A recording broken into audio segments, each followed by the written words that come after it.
अच्छा अमित जी, ये जानकारी है मतलब ताजमहल जिन्होंने बनाया था उन सबके हाथ काट दिए थे, ये सच नहीं है। सच नहीं है ये? तो क्या है सच्चाई? सच ये है कि उनको बॉन्ड कर लिया गया था, उनसे ये कहा गया था कि आप जो भी काम करोगे मेरे लिए करोगे, किसी और राजा के पास काम मांगने आप नहीं जाओगे। अच्छा जी। क्योंकि नॉर्मली आजकल अगर हम अपना घर भी बनवाते हैं तो मेंटेनेंस कराने के लिए उन्हीं कारीगरों की, मजदूरों की ज़रूरत पड़ती है। ठीक है। जहाँ पर लोगों को ये कह दिया जाता है कि उनके हाथ कटवा दिए थे, अगर वो उन लोगों के हाथ कटवा देते जिन्होंने ये ताजमहल बनाया है, या किसी प्रमुख आदमी के वो हाथ कटवा देते, तो जब शाहजहाँ मर गए तो उनकी समाधि किसने बनाई? उनकी अच्छा, समाधि भी तो इसी के अंदर है। शाहजहाँ की समाधि इसके अंदर ही है, फिर वो बिल्कुल। किसने बनाई? हाँ, वो किसने बनाई आप बताओ। सही है, लॉजिक तो बिल्कुल सही काम करता है। तो ये क्या था, कितने लोग लगे थे इसमें बनने के लिए? 20,000 लोग, 20,000 लोग लगे थे। और कितना समय लगा था पूरा? लगभग 22 साल। 22 साल लगे थे। अच्छा जी, ठीक है। ये कई पार्टों में बना है, 12, 5, 17 और 5, 22। अच्छा जी, हाँ। ठीक है। तो हाथ काटने वाला सच में ज़्यादातर लोग इसको फैलाते हैं कि हमें अपनी नई जनरेशन को चेंज करना है, बताना है कि आखिरकार सच्चाई क्या है इसके अंदर। वो यही है कि जब ये जो पच्चीकारी का काम करते हैं, हाँ हाँ। जो इंग्रेविंग वर्क का काम, जो ग्राइंडर के ऊपर घिसा जाता था, उसको शेप्स दिए जाते थे फ्लावर्स के, पेटल्स के, जी। तो जिसमें कुछ पत्तियाँ ऐसी हैं जो करीब 15 इंच की भी हैं। अच्छा। उनको तो आप आसानी से होल्ड कर सकते हो। लेकिन कुछ पत्तियाँ ऐसी भी हैं जो 1 इंच से भी कम है, अच्छा। आधे इंच की हैं, कुछ मिलीमीटर में भी हैं। अच्छा जी। तो जब उनको वो ग्राइंडर के ऊपर घुमाते थे, उसको शेप्स देते थे, डिज़ाइन देते थे, तो उनकी जो फिंगर हैं वो थोड़ी सी कट जाती थी, तो उनमें ब्लड निकल आता था। अच्छा अच्छा। तो जो शेप्स दे करके जब उनको वो डिज़ाइन देते थे, तो उन्होंने एक स्लोगन तैयार कर लिया कि यार शाहजहाँ ने ताजमहल बनवाते बनवाते हमारे तो हाथ कटवा दिए। हाथ कटवा दी, मतलब ये सिर्फ कहावत बन गई वैसे? ये सिर्फ एक कहावत थी, ना कि फिजिकली बॉडी से उनके हाथ काटे गए। अच्छा जी, अच्छा जी। मतलब ये था ही नहीं, मतलब ऐसा ही नहीं तो मतलब इतने लोगों का हाथ काटना मतलब एक विद्रोह था। 20,000 लोग बहुत होते हैं ना। 20,000 लोग, बिल्कुल सही है। 2,000 लोग भी बहुत सारे होते हैं, हम तो 20,000 की बात कर रहे अच्छा एक जी अमित जी, मेरे को नहीं मतलब हम जब फोटो में देखते थे बहुत छोटा सा दिखता है। हैं। जी। मैंने भी इमेजिन किया था कि छोटा सा होगा, मेरा मन भी नहीं था इस तरफ देखने को आने को, लेकिन मेरे साथ भैया बोले चलो देख के आते हैं। तो इसका हाइट, इसकी चौड़ाई कितनी है इसका पूरा? एक्चुअली अगर आप रिवर साइड से लेंगे तो डिफरेंट है, यहाँ से लेंगे तो अलग है। अच्छा। यहाँ से जब आप बॉटम टू टॉप देखते हैं, नीचे रेड प्लेटफॉर्म से और ऊपर तक, पिनकल तक, ये लगभग 81 मीटर का है। 81 मीटर। फिट में काउंट करें तो लगभग 243 फुट। 243 फिट आएगा। फिटों में बताओ आप, ठीक है। और ये जो लेंथ है वो 91 मीटर बाई 91 मीटर है इसकी चारों तरफ से। चारों तरफ? हाँ, लगभग 313 फीट के आसपास। 313 फीट पूरा इसकी लेंथ हो जाएगी, ठीक है। एग्जैक्टली नहीं है, थोड़ी कम ज़्यादा हो सकती है, लेकिन लगभग 313 फीट के आसपास ठीक है। चारों साइड से है। ठीक और है। एग्जैक्टली चारों साइड से स्क्वायर शेप में बना हुआ है। अच्छा, स्क्वायर शेप में है। ये मीनार लगभग 55 मीटर की है, 165 फीट के आसपास। अच्छा मीनार, सारी चारों मीनार? चार मीनार है ना इसमें? हाँ 55 मीटर के आसपास। हाँ। अच्छा जी, ठीक है। छोटे वाली जो गुमटियाँ हैं वो लगभग 14 मीटर के आसपास है। छोटी गुमटियाँ 14 मीटर के आसपास? हाँ। ठीक है जी। और बड़ा वाला जो गुम्बद है वो लगभग 28 मीटर के आसपास है, अच्छा। पिनकल के साथ। और सिर्फ जो पिनकल है ऊपर वो करीब 10 मीटर का है, 30 फुट 3 इंच का। अच्छा जी। सिर्फ अच्छा, जो गोल्डन पार्ट है। गोल्डन पार्ट है वो। अच्छा जी। तो ये जो गोल्डन पार्ट है ये भी एक हिंदू आर्किटेक्चर के अकॉर्डिंग बना हुआ है। अच्छा जी, कैसे? इसमें जो हाफ मून है वो सीधा रखा हुआ है, उसके ऊपर एक कुंभ कलश रखा हुआ है, अच्छा जी। उसके ऊपर आम के पत्ते और नारियल के साथ रखा हुआ है, अच्छा जी। और उसके एक तरफ इस तरफ अल्लाह लिखा हुआ है और दूसरी तरफ भी अल्लाह लिखा हुआ है। अच्छा जी। हाँ जी। अच्छा अच्छा। और इसके पीछे एक भी दोनों धर्म के लोग इसमें काम करते थे? लेकिन बहुत सारे लोग ऐसा कहते हैं कि ये दोबारा लगाया गया था, अच्छा। पर मेरा खुद का अपना मानना यह है कि इतना पॉसिबल नहीं है दोबारा लगाना इसको, अच्छा जी। क्योंकि जो ये है करीब 450 किलोग्राम के आसपास है। और दूसरी सबसे बड़ी बात यह है कि इतनी ऊंचाई पे ले जाके उसको बदलना करना इतना आसान काम नहीं है मेरे हिसाब से तो। अच्छा अच्छा। क्योंकि क्रेन वगैरह तो थी नहीं, और ईस्ट इंडिया कंपनी के समय में कहते हैं कि ये सोने का था, लेकिन सोने का नहीं था ये। अच्छा इट वाज गोल्ड प्लेटेड।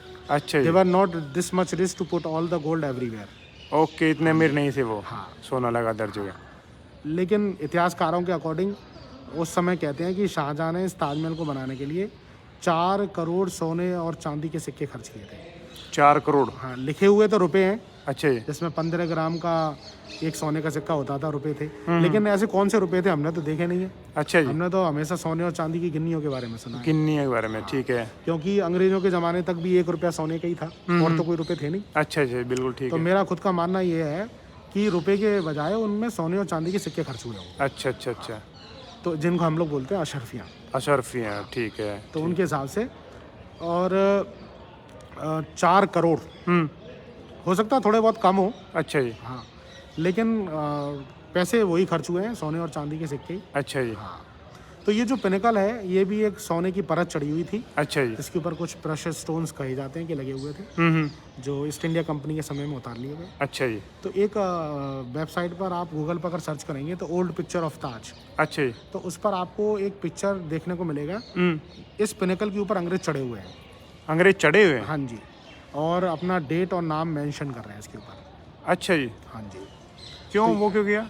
वो उन अपना नाम रखने के लिए कि नहीं हम ऊपर चढ़े, हम ही पहले या दूसरे आदमी है जो ऊपर चढ़ करके और हमने अपना नाम लिखा है इस पर। अच्छा जी, हाँ, इसके अभी आप ऊपर सर्च कहाँ कर सकते हैं। इसके ऊपर कहाँ लिखा हुआ है? इसके ऊपर एग्जैक्टली जो उसका बॉटम पार्ट है जहाँ पर इन्वर्टेड लोटस है, अच्छा जी, उसके ऊपर जो एक गोल जो डिजाइन देखने को मिल रहा है ना, उसके ऊपर सुराई रखी हुई है ठीक है। ना। तो उस गोल्ड पार्ट से लेकर के सुराई के बीच में एग्जैक्टली मुझे याद नहीं है, उसी जगह पर कहीं लिखा हुआ है। अगर आप अभी तुरंत भी सर्च करेंगे पिक्चर को तो वो देखने को मिल जाएगा। अच्छा, गूगल पे पिक्चर दिख जाएगा? गूगल पे पिक्चर मिल ठीक जाएगी, ठीक इसके है अंदर जी, बनने की समय थी। ठीक है जी। तो ये एक लाइटनिंग अरेस्टर है। अच्छा जी, हाँ, ये भी उसी समय का प्लान है। प्लान ये इसलिए था कि अगर बारिश के बाद बिजली गिरती है हाँ, तो इसके 3 कंडक्टर वायर हैं जो अच्छा। सीधे नीचे ज़मीन से कनेक्ट हैं। अच्छा जी, और अगर बारिश आएगी, बिजली गिरेगी ताजमहल के किसी भी इस एरिया के आसपास, हाँ हाँ, तो ये पिनेकल उसको एब्जॉर्ब कर लेगा। अच्छा जी, और बिजली इसके- गिरेगी नहीं? जी हाँ, बिजली गिरेगी तो वो उसको एब्जॉर्ब करके सीधा ज़मीन के थ्रू नीचे नीचे अंदर चली जाएगी और ताजमहल को कोई डैमेज नहीं होगा। डैमेज नहीं होगा, ठीक है जी। ये उसी ज़माने की सोच है। हाँ बिल्कुल ठीक है जी, बिजली को मतलब गिरने से बचाने के लिए, गिरे ना, असर ना पड़े इसलिए। इसके दो तरफ एक तो ये बना हुआ है, ये क्या चीज़ ये है? शाही मेहमान खाना है राइट हैंड साइड में। अच्छा जी, मेहमान खाना थोड़ा सा गलत रहता है कहना, इसका जो असली नाम है वो है जमात खाना। जमात खाना, जमात बोलते हैं ग्रुप को। अच्छा जी, तो जो लोग मस्जिद में नमाज पढ़ने आते थे पेड़ की दूसरी तरफ लेफ्ट हैंड साइड में, अच्छा जी, पेड़ की दूसरी तरफ लेफ्ट हैंड साइड में शाही मस्जिद है। पीछे, इसके पीछे दिखेगा मतलब अभी? हाँ, ठीक है छोटा सा दिखेगा। तो शाही मस्जिद में जो लोग नमाज पढ़ने आते थे जी, वो लोग दिन में यहीं आराम करते थे, अच्छा जी। अगर उन्हें आराम करना होता था तो। इसके अंदर नमाज करते थे? हाँ, अच्छा जी। ताजमहल के अंदर नहीं, तो मस्जिद के अंदर। मस्जिद में, मस्जिद इस तरह मस्जिद है? हाँ, इस तरफ चलो जी, आओ दिखाओ जरा, देखते हैं। अच्छा जी, ठीक है। है ना। तो अभी दिखा देंगे आगे से। अच्छा, फिर तो ये शाही मेहमान खाना हम लोग इसलिए बोलते हैं, ज़्यादातर लोगों को जमात खाना समझ में नहीं आता, अच्छा, इसलिए हम अच्छा। लोग गेस्ट हाउस इसको। गेस्ट हाउस बोलते हैं, ठीक है। अदरवाइज़ ये रहने की जगह नहीं है, ये सिर्फ एक मौजोलियम है अच्छा जो शाहजहाँ के अकॉर्डिंग बेगम के मरने के बाद उनकी याद में से बनाया था। अच्छा अच्छा, बेगम की याद में? हाँ, मुमताज़। नहीं, मुमताज़ की याद में ताजमहल बना था। हाँ, मुमताज़ बेगम बोलते हैं वाइफ को। अच्छा, हाँ, मुमताज़ जो उनका असली नाम नहीं था, उनका असली नाम था अर्जुमंद बानो बेगम। अच्छा जी, तो उनकी याद में इसे बनाया था। अच्छा तो ये कॉन्सेप्ट था स्वर्ग का। अच्छा, वो भी स्वर्ग का कॉन्सेप्ट है? हाँ, ये पूरा ही स्वर्ग का कॉन्सेप्ट है। अच्छा अच्छा, हाँ, पूरा ताजमहल स्वर्ग का कॉन्सेप्ट ये था कि अगर धरती पे स्वर्ग होगा तो वो स्वर्ग कैसा दिखाई देगा। जब आप स्वर्ग के अंदर जाएंगे तो आपको सुविधाएं क्या मिलेंगी। अच्छा, जब आप स्वर्ग के अंदर जाएंगे तो उसका दरवाज़ा कैसा होगा। अच्छा हर जी, एक चीज़ उन्होंने उसके कॉन्सेप्ट, उसके हिसाब से बनाया हुआ है।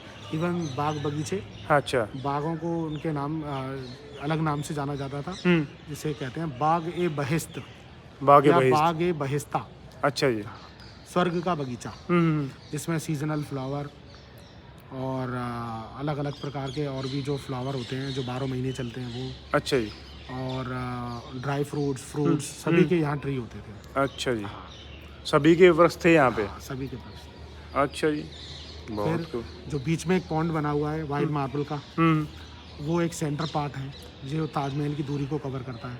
अच्छा जी, हाँ जी, सेंटर पार्ट जहाँ पर लोग खड़े हुए हैं। ये सेंटर पार्ट है? हाँ, अच्छा जी, तो ये एक पॉन्ड है और एक ये खूबसूरत जो जगह है, ऐसा कहते हैं कि इसमें कमल के फूल हुआ करते थे चारों तरफ अच्छा जी, फाउंटेन में।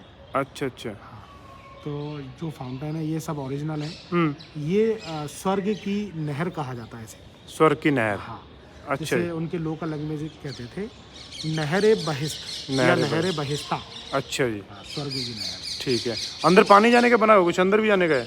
हाँ, अंदर जाने का कहीं नहीं है, इसमें पानी है, फाउंटेन है। उस जमाने में चलते थे सारे फाउंटेन, अच्छा अच्छा, ग्रेविटी फोर्स से चलते हैं। ग्रेविटी फोर्स से? कैसे ग्रेविटी फोर्स से? वो मस्जिद के पास पीछे एक बहुत बड़ा वाटर चैनल सिस्टम है अच्छा। खाने आलम के अंदर, और उस मस्जिद से पानी को जल महल तक लाया जाता था, अच्छा जी। और जल महल तक लाने के बाद फिर ये सारे फाउंटेन चलते थे उस ज़माने में। अच्छा अच्छा, और ये ओकेजनली चलाए जाते थे, हर रोज़ तो नहीं चलते। रोज़ नहीं जलते थे। ठीक खास है। तौर से जो ईद है या और उनका कोई पवित्र त्यौहार है, और जैसे मुमताज़ की डेथ एनिवर्सरी है, तो उस समय पर कुछ उसमें एक्स्ट्रा ऑर्डिनरी कुछ फैसिलिटीज़ होती थी, अच्छा जी, और इसको खूबसूरत तरीके से सेलिब्रेट किया जाता था डेथ एनिवर्सरी में। बहुत खूब। तो ये दोस्तों बहुत सारी मिथ थी इसके बारे में कि उनके हाथ काट दिए गए थे, छोटा हाथ ताजमहल दिखता है, ऐसा ऐसा कुछ नहीं है। ये बड़ा है, बहुत बड़ा साइज़, जो हमने बताया वीडियो के शुरू में, हमें अमित जी ने डिस्क्राइब किया अच्छे से। अभी अंदर कवर कर सकते हैं वीडियो वगैरह? नहीं, अंदर वीडियो अलो अलाउड नहीं है। नहीं है। अच्छा है। मैं आपको एक्सप्लेन कर दूंगा, फिर आप अपने यहीं से खड़े होकर के उसको बना सकते अच्छा अच्छा अच्छा, ठीक है जी, हैं। देखिए, officially it's not allowed. Okay.